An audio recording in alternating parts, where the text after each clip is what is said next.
If you've been watching the Overwatch League recently, you'll have noticed that we're talking about Crusty quite a lot, who is the current coach of the San Francisco Shock. And coaches are always incredibly interesting to talk about and think about as somebody who enjoys thinking a lot about Overwatch and esports in general. Krusty is particularly interested because he moved from one team to the other, and you can physically see the difference that he's made on both teams, both by being there and by his absence on Boston, and then by being there on the San Francisco Shock. The reason that's different to somebody like, for example, the head coach of NYXL Pavane or his kind of analyst coach, I actually don't know what the role of Wizard Hyong is, but Wizard Hyong, is that you can never really tell what each person's individual role is. You never know quite how good they'd be with a different coach or with without a coach, perhaps, because some teams are fairly self-sufficient from their players. So it's very interesting the little case study that we have of Krusty, which is why we're making such a big deal of it. But also, I think I'm going to take this opportunity to run through his history as a coach and just run you through some of the historical reasons, the empirical evidence that we have to be able to show that this guy is actually a god tier coach and doing a lot of things incredibly well. And the fact that Boston released him is quite crazy. As the title suggests, Huck seems to have let his golden goose loose.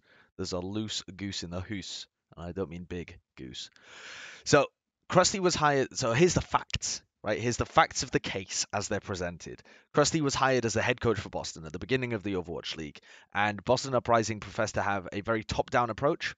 They were aiming to have a set hierarchy within their team, so it would be Huck, the president, El Presidento, El Presidente.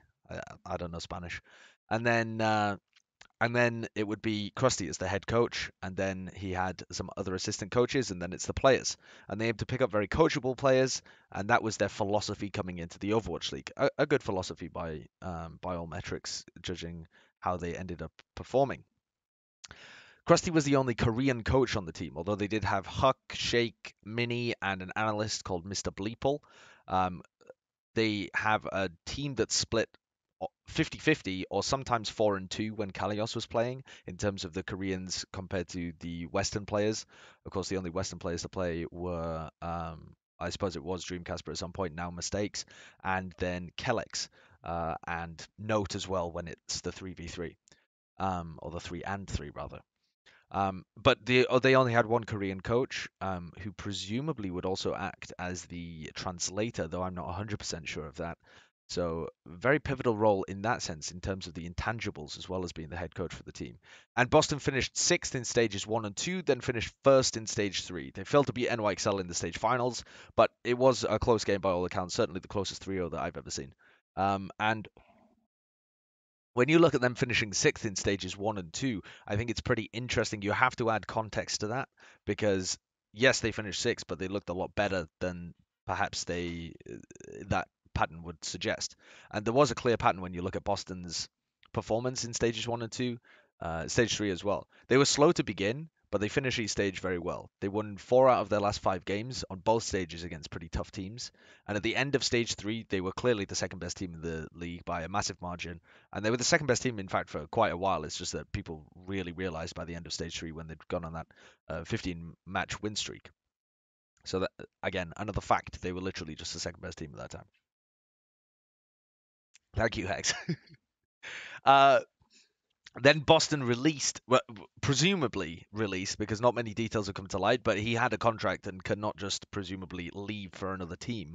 So he must have been released by Boston in some kind of mutual release, perhaps, or a well covered up firing. Who knows? But that seems unlikely. But it was also amid rumors of clashes within the team, particularly between the Korean and the Western factions. Slasher reporting that they were planning to sell them at some point, and then that was denied by the team, and it just came out that there was maybe some tension between them, tension between Krusty and Huck, stuff like this, though nobody knows the exact details.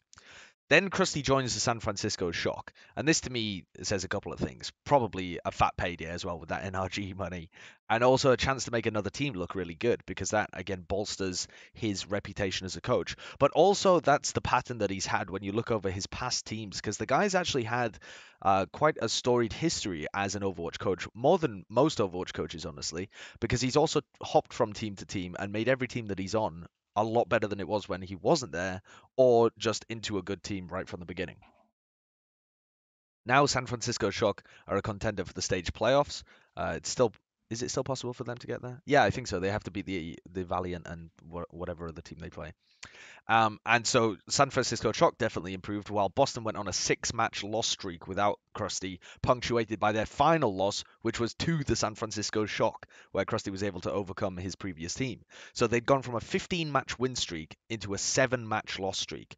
Of course, that turning point there from the match win streak to the loss streak was the NYXL game in the title match. So if you want to discount that, in the regulation season, they were 14-match win streak into a six-match loss streak. Obviously, a massive turnaround for both teams when you look at how they were performing. And the key there is that there was a patch, but also Krusty was kind of leaving one team and joining the other. So what's the history of this guy? The secondary title to my video is A Crusty History. So the Crusty History begins with a team which some of you might remember if you were keeping track of the Gosu Gamer rankings back in late 2016 and early 2017. It's a team called wNv Korea, which was the Korean division of a Chinese organization called wNv, and they had picked up a Korean team. And this was odd, and the reason that people even noticed them in the first place was because they were at the top of the Gosu Gamer rankings, which was very strange because they had never played a major tournament. So how had they even got there? The reason is they were utterly dominant within the Chinese region. They were easily the best team in China. When they went over there, they were smacking everybody around. And I had an interview that was actually never posted because I never got around to it, and it kind of lost its relevance after a while. But it was an interview with somebody close to the team itself, had kind of been I guess a super fan for a long time of a team that really didn't have that many fans, interacted with the players on a very intimate basis and stuff like this. So I actually have quite a bit of inside information about wNv Korea, the first team that, as far as I'm aware, Krusty came up on. And I talked to him a little bit about it when I was out with him a week or so ago, and he was interested that anyone would even remember this team. So who was on this team? It had some names that you might recognize if you follow kind of the Korean scene, the Korean tier 2 scene anyway. Um, it had a guy called Curious, who's a pretty good DPS player that then went on to play for Kongdu Panthera, I believe. Had a guy called Hyok on it, who Krusty directly recommended to join wNv Korea when he joined as the coach. Had a guy called Jin2, who's a pretty good like flex tank player, as far as I remember. I think he dabbled in DPS as well.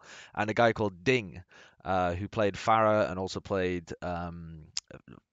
Diva, and then went on to be a kind of flex DPS player for Kongdu Panthera quite recently, actually.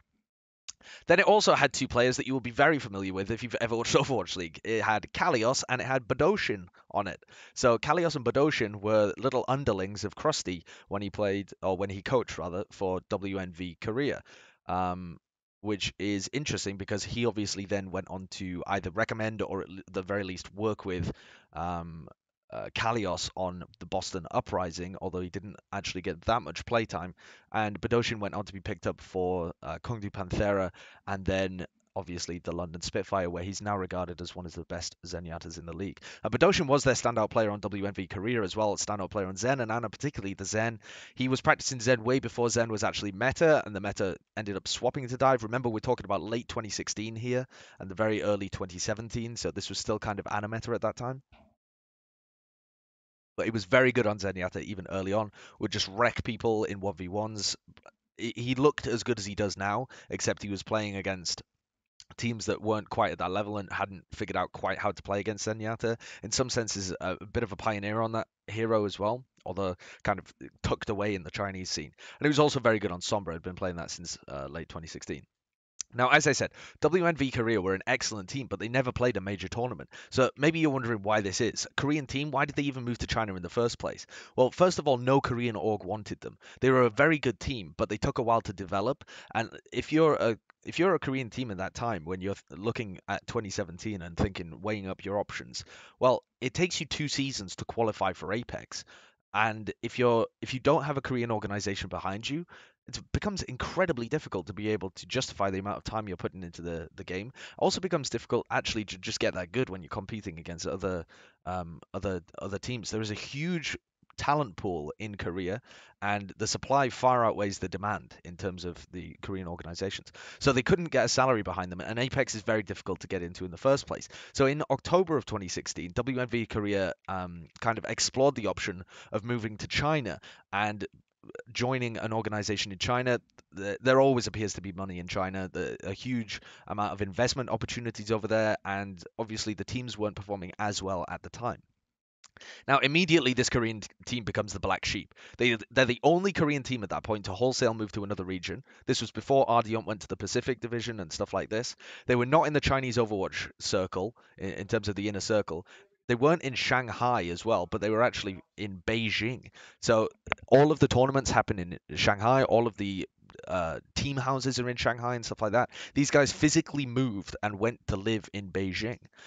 Um, so they were actually housed by wNv Korea. They built new training rooms and dorms for them. They had good food, good support for the team. They were in fact treated better than the Chinese team that wNv had because they knew that this team had potential and they advanced incredibly quickly. In November, they were losing maps to some of the Chinese teams, and some of the Chinese teams were like all right at that time, but they weren't great. And 3 months later, these scrims that they were having against the Chinese teams were practically meaningless. They were just rolling over them. They were the best team in China by like a mile, a country fucking mile, by early 2017. They competed in a range of smaller tournaments, and again, this is what boosted them to be the top team in the world by the Gosu Gamer rankings, which didn't really weight things by how large the tournament was, but they were just rolling people in China, just rolling them again and again and again. If the Chinese circuit had been more developed, or if the Chinese circuit had had more opportunities, wNv Korea would have probably continued to play because they were having that much success. But the story doesn't go that well. So again, let's relay this back to Krusty's point of view. He's taken a team with players that were unknown at this point. Remember, Kalios and Badoshin are not big names at this point. They're just brand new on the scene. And he's crafted this team with a couple of really good players, some of which he scouted and brought in, and he's really developing them into a great team. Now, some of this is on the players' potential and skill ceilings, definitely. But you've got to say that there's a pattern developing here when you think about what he's been able to do with teams like Boston Uprising and the next team I'm going to talk about, NC Foxes. But let's roll back to a wNv Korea for a moment, because they were beating China's best in like late autumn, say October, November, but they fully swept the scene in early 2017. They were absolutely destroying. So then what's the next thing you do? You try and branch out and take on the Korean teams. But if you're just rolling China, then you might as well try and contest the best Korean teams in the world. But the problem is the Chinese network, remember these guys are living in Beijing. The Chinese network was really bad, even for playing on the Chinese servers, never mind cross-region to Korea. But they were playing against people occasionally. They played against Mighty AOD in an online tournament, unfortunately lost to them in the Nexus Cup in the first round that was, although Mighty AOD were a very strong team. And they were scrimming even with this issue of being cross region having a massive issue with Chinese ping. They're still scrimming against the top Korean teams, because remember, scrims are completely meaningless against the Chinese teams for these guys on wNv Korea. They're just fucking rolling people. So they're playing against teams like Lunatic High on Chinese ping. This is in the middle of 2017 when they're at their absolute peak, Lunatic High, and they were very strong in scrims. Yes, they would still lose to Lunatic High, but they would beat them on control maps in scrims. Again, according to this person that had inside information and was inside these scrims, they were like control specialists. They have this ability, a little like the Boston Uprising actually, to be able to really win and clutch out on control. And while Apex Season 2 was going on, that provided them with great opportunities of being able to get scrims.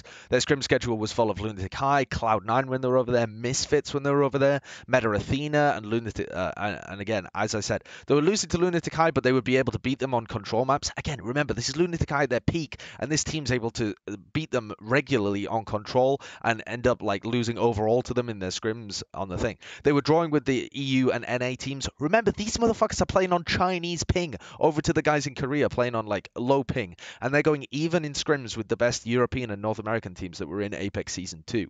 And then in March, I have a note here that this person told me, the superfan, that she tracked some scrims against Luxury Watch Blue, which again were another team that were insanely good at that time, now the core of NYXL, and they went 2-3 with them over the course of March. They had 5 scrim blocks, 2-3 with them. So you can see they're very even on Chinese ping with some of the best teams in the world. At this point, they're probably a top 5 team in the world.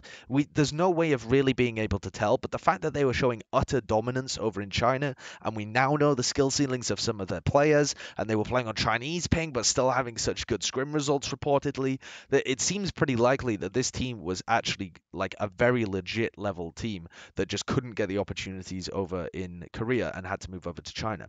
Now, the issue came when China ended up locking down the entire tournament scene, because when OWPS started, which was like their version of Contenders, I guess, or their version of Apex really as well, it locked players down to only you could only play in it if you were a Chinese national. So it wasn't like Apex where you could play in it if you lived in Korea or if you came over from another country. They used to invite foreign teams over, or like Contenders where you could basically be from anywhere you liked.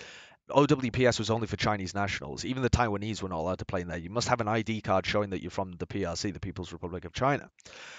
So this meant that they were completely locked out of any major tournaments. They couldn't compete in Apex qualifiers because they weren't in Seoul, so they couldn't play on LAN. Remember, these guys are in Beijing. They would have to fly and find a house in Seoul to play in the Apex LAN qualifiers. So that's kind of out of the question. The organization doesn't have money for that, and also the organization's based in Beijing. They don't want to fly people out and pay for housing in Seoul. And so, in some sense, they've already missed their chance of trying to get into Apex despite being such a good team. Now they can't play in the Premier Tournament circuit in China. And guess what? All of the tiny tournaments are also dissolving because there's this big tournament happening. So, this is a real issue. They would have still been allowed to play in Apex. They would have counted as a Korean team because they're all from Korea, even though the organization was based in China. But again, it was just the infrastructure and the logistics required. And it would take 2 seasons for them to be able to actually qualify for the top of Apex. So even if they did decide to move wholesale to Seoul, it would have been a long time before this team was able to play. And this was the start of the downward trend. This is where the team kind of dissolved and Krusty ended up leaving for his new team, even after all this success, even after he'd been able to take a group of players that nobody had heard of before and really craft them into a god tier team. So there was also some drama at the end, which I think is really funny. So I'm gonna drop this in about Kalios, because Kalios was actually the guy that ended up blowing the team up because he decided just to leave. He had had enough of it or something. I think he also had a girlfriend that lived in Korea at the time, so he's going back to visit them. And he decided to let the team manager and the coach, but not the club, not the owners, not the people that he was supposed to, allegedly, that he was leaving. And so he just decided to leave. And when he was going back to going back to Korea to work on his visa, he trialed successfully for Runaway without telling his team, without officially leaving. He still had a year's contract in place, I believe, and he had gone and trialed for Runaway. And if you remember back, if any of you guys were watching Apex at that time, I think that was Apex Season 3, Runaway had these terrible issues because they just lost Kaiser to Cloud9, and they had brought in Kalios to fill the main tank position. At that time, he kind of cycled between off-tank and main tank, but they couldn't use him because he was still contracted to wNv. So wNv allegedly sent a report to OGN saying that if he was fielded for Runaway, this would be a breach of his contract,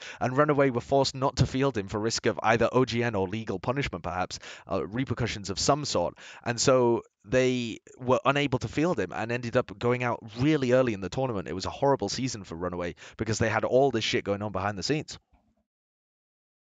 And for and it kind of killed wNV career as well because they don't have a really pivotal player that can fill one of these roles. They kind of trialed some other players, but nobody wanted to move to Beijing. Obviously, if you're a player at this point that wNV career would want to pick up, you're a good fucking player. So if you're a good fucking player, you want to go to a Korean team. You don't want to move out to Beijing with a team that's got nothing to play for. So they ended up disbanding, and it all just became very hopeless for this team. And this is where Krusty went to NC Foxes, a new team, and he brought his Lucio player with him as well, called Hyok.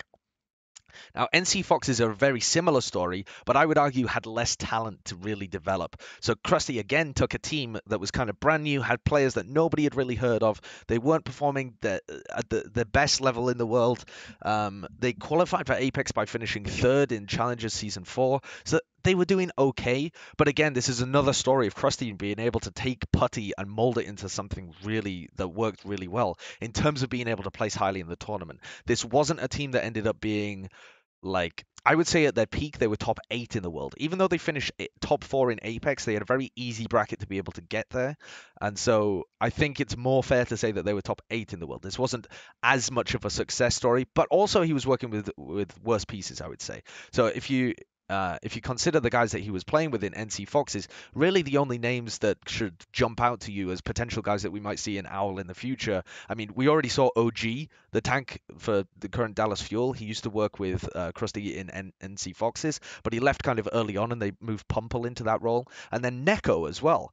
Neko used to be with NC Foxes. Again, Crusty ends up working with an absolute god tier Zenyatta player, and the team is very dive centric and stuff like this. They also had Sashin, who isn't a guy that I think a lot of you will know, but still plays for NC Foxes and actually does have a lot of potential, I think. But none of the other players on that team really stood out. So they finished third in the Apex Challenger Season 4 and go into groups. They're in a group with Kongdu Uncia, Kongdu Panthera, and Flashlux. This is a group that you should be able to get out of if you're a reasonable team, but you do have to beat Kongdu Uncia. Oh, you're probably going to lose to Kongdu Panthera. This team was like a god tier at that time. They'd just come off of finals performance in Apex Season 3. They were now playing with Badoshin as well, who had formerly been under Krusty's tutorage. And yes, NC Foxes even coming into it, you wouldn't have put them in that second place position. You would have imagined they'd lose to Kongdu Uncia actually, but NC Foxes and Crusty were battling against other players as well. In Uncia and Panthera, they had guys like Curious, Ding, Badoshin, all these players that used to play for him, that used to play on wNv.kr, had been picked up by the big Kongdu organization, had been recognized as legit talent because of their success in wNv.kr. They were in a group with Uncia, Panthera, and Flashlux. They managed to beat Flashlux. They lose to Panthera, and then they beat Uncia. So you can see that he's at this point, Krusty's kind of developed this team into being a legit contender, like an actual decent team. You know, if you're beating Uncia, you're a legit team. They actually got rolled by Panthera, so they're clearly not in the top tier, but they're doing okay. They come second in their group. That gets you into group playoffs, and at that point they had a tight win over LW Red. Now, that might not sound so good. LW Red were never really known as a great team, but let me list off some of the players that are playing for LW Red at that time, and you'll see this was actually a fairly stacked roster. DPS duo of Wicked, who now plays for the Soul Dynasty and we know is fairly decent, and Nene as well, who's a really good talent, which I expect to be picked up for Overwatch League Season 2. They had Raw on main tank and Hopper on off tank. Hopper for the Philly Fusion now. They had Ark calling for them and on main support, obviously of NYXL fame now. And a guy called 1J Lee, who was on the Zen, who is kind of decent. Was never kind of an outstanding player, but he was all right. So they have this tight win over LW Red in the playoff groups and lost to Panthera again. Then beat LW Red again to make it to the playoffs and finish top 4. Then they get smacked around by Runaway and Panthera to actually finish in 4th rather than 3rd, 2nd or 1st. And so this is what I say. They had a slightly easier bracket going in, and I think it's more fair to say that they were a top 8 team. But again, this is the thing. Crusty has gone into wNv.kr and taken players that nobody's heard of, crafted them into potentially a top 5 team in the world. I think I would go out on a limb and say that, having watched a number of their games at the time. We can say top 8 to make it more safe, if you like, but then certainly he's able to take NC Foxes, again, players that nobody's really heard of, picks up Hyok from his old team. He's battling against former players of his and against some other great teams, like this LW Red, who were, fairly decent. Actually, one of the teams to beat GC Busan in the groups, who ended up going on to become the best team in the world and win Apex Season 4. And he's able to do a really good job again with this roster of potential, although unknown players that, as I say, don't have the natural talent that you might think of that would then go on to, like none of them ended up getting picked up for the Overwatch League or stuff like this, apart from OG and Neko, but OG wasn't playing with the team for too long. Then he joins the Boston Uprising as head coach. So what was his job in these teams? What is his job? Now, from talking to Crusty a little bit and from reading a lot of the interviews that he's done and stuff like this, and talking to guys like Harshu who work with him and stuff like this, I've got some rough around the edges idea of what Crusty does. It's always very difficult to understand exactly what a coach does on each team. But from my understanding, he has some impact in the scouting for these teams. Now, it's unclear how much he does this. Did the Boston Uprising and Huck bring Crusty in and deliberately ask him to scout guys like Kalios onto the team to play to play in that system? Did he recognize, for example, Neko when he'd played with him in NC Foxes and bring him into the Boston Uprising? Did he, for example, notice Striker when they were playing against them in Apex scrims? It's unclear. And a lot of the credit often goes to Huck. I imagine that Krusty at the very least was consulted on a lot of these picks because he has that in-depth knowledge of the scene and had played with these guys before. It seems very unlikely that he wouldn't at least have a large role in bringing Neko and Kalios onto the team. Clearly, he scouted, as I've said before, for the wNv Korea team, brought a number of those guys in when they were kind of rebuilding the roster in late 2016. But he has not had any scouting role on the San Francisco Shock. So there's a big difference when you look at the Shock. Thank you, mates. He's also very strong analytically. He has very good understanding of the game. I've talked a lot with him. We've discussed the game. Him and Reinforce have discussed the game a little bit as well. He has a very high level understanding of the game. He's not a head coach that's coming in and thinking just about the big picture and how best to, set his players up and relying on the analysts to do that kind of role. No, he's in the thick of it. He comes up with a very strong game plan. This is how he looks at all the pieces. This is how I see the pieces. This is how I want them to fit together. This is how I want the team to operate. He's got a very alpha personality as well. He's going to come in and he's going to change shit. He's a head coach. He's not really an analyst who's going to sit there and say, this is what I think is going to happen. He's going to walk into your room and he's going to go, this is how you guys should be playing. This is what's going wrong. We're going to fix it. So in that sense, very much a head coach personality, strong game plan, very good at counter strategy as well from the looks of it, from kind of the bits and pieces that I've been able to put together. He has a role in that as well. I think he leaves some of it to the other analysts on the San Francisco Shock right now, but has been doing quite a bit of that as well. On the Boston Uprising, he stressed that he would help the players cope mentally as well in a number of these recent interviews. He was, a lot of people in interviews have asked him what the difference has been going from Boston over to Shock. And one of the most interesting things that I heard him say or read him in an interview say to somebody was that in the Boston Uprising, he felt like with the players that didn't have as much experience or with the Korean players and Western players, he really had to be thinking about their mental states as well and really trying to like pick them up and think about how best to make them prepared mentally for each game moving forwards.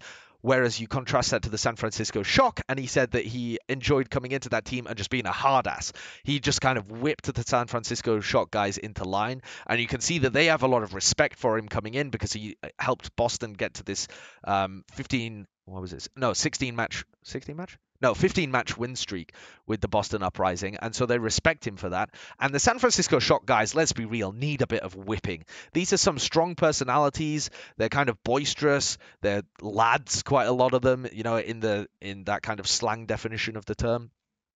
And I think they definitely benefit from having somebody come in who's a bit of a hard ass and tell them exactly, lay the law down. He's also the fucking chef for the team on San Francisco Shock. The guy is like whipping up meals in some of these video interviews. And so what I want to stress with this is that he's not just an analyst like I think Wizard Hyung maybe more is. Who's coming into it more with an idea of, this is my game plan, I have a vision, I'm going to tell you the micro strategy and how you should play and really whip you in terms of making sure your positioning is fine and you're making the correct rotations. He has that, but I see Krusty as having a more holistic view on the game as well, where he's thinking more about his players' mental well-being and prepping for certain games over others and focusing on making sure that everybody's not too stressed and stuff like this. And being a hard ass when he needs to be that, and also like having the sense of community and camaraderie that comes with the chef part of it and the meals, and being able to really work with the Korean players like Choyobin and Architect on San Francisco Shock, or like Kalios and Striker and Neko and Gamsu on the Boston Uprising, and being a bit of a bridge between them and other players or other members of staff. So I think he's actually doing the coach role very well at the moment from what we can gather. And this is a good outline for other coaches to be thinking about how they operate, rather than just being either friends with the players or thinking purely about the analysis, really having this holistic point of view. I think it's also got to be pointed out as well that the issues in Boston that people have alluded to perhaps being caused by internal issues, when you think about the fact that he was the only Korean coach and that they had picked up, in their own words, deliberately coachable players, and then they released their head coach, I keep using the word release. They didn't use the word release, but I'm pretty sure that you would have to release him from his contract.